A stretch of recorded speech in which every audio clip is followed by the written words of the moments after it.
Okay, good evening everyone. I want to quickly share my findings on a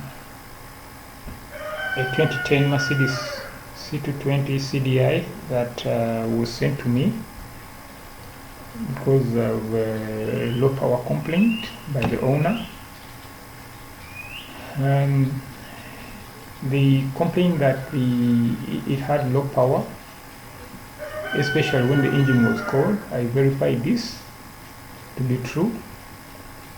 It also had it would stall if you engage gear while soon after starting, when the engine is still cold.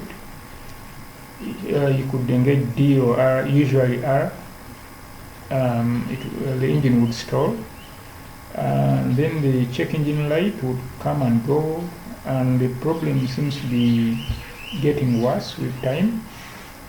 So the owner sent it to me to seek a second opinion, because another garage had recommended that they replace the DPF. The DPF is a very expensive part. I looked up the prices for this one. It was about $1,600 US. That is before importation taxes. So that's why they sent it to me for a second opinion. I had a look at the fault codes in all the modules on the car. In the engine, I found nothing directly related to the DPF. Although I understand the previous garage had tried to clean the DPF, maybe that's why I didn't find any fault codes. In any case, all the fault codes I found were stolen. None of them was current. So I looked at other systems, other modules in the car. They were full of low battery voltage or low system voltage fault codes. There were so many fault codes related to the low battery in so many modules. So my next step was to set up the oscilloscope to have a look at the charging voltage and the battery voltage when cranking. I quickly cranked it and shut the engine down, cranked it again, did it like twice or thrice. The battery went flat, and I had to jump it to continue.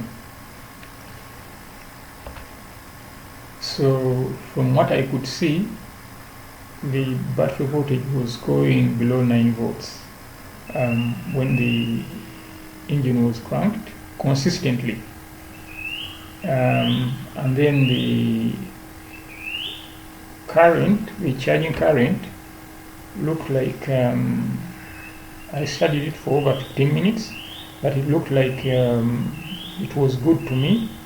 There was a little bit of ripple on the system voltage, but I didn't read too much into it. What mattered most at this point was that the alternator was able to keep supplying charging current to the battery. So this looked to me like a tired battery. Indeed, when I got back to the customer about this, they told me they had been having issues with the battery recently and were preparing to change it. So I looked up some data for the diesel particulate filter fuel level, the calculated value, as well as the differential pressure sensor readings on the DPF. And then I went on a test drive. The engine was quite happy, the car was quite happy, it was running very well as it should. This car has very, very good torque and takes off. When the engine computer and the engine are happy, you'll be very happy with the car. So I watched the soot level and the differential pressure sensor numbers very keenly, and The engine performed as I expected it to, but I didn't like the 300 millibar differential pressure reading that I saw when I raced up a steep hill. The engine control module didn't flag it, and the car was happy to do its thing without issue. And I also didn't like the soot level climbing from 36 to 39. Actually, when I started the vehicle, it was reading 30 or 31%. So it was climbing quickly. Within me driving around town, I drove a few kilometers from my workplace, 2 or 3 kilometers, but the soot level climbed by at least 10%. I didn't like that. So I went to investigate how the previous regeneration attempts had ended.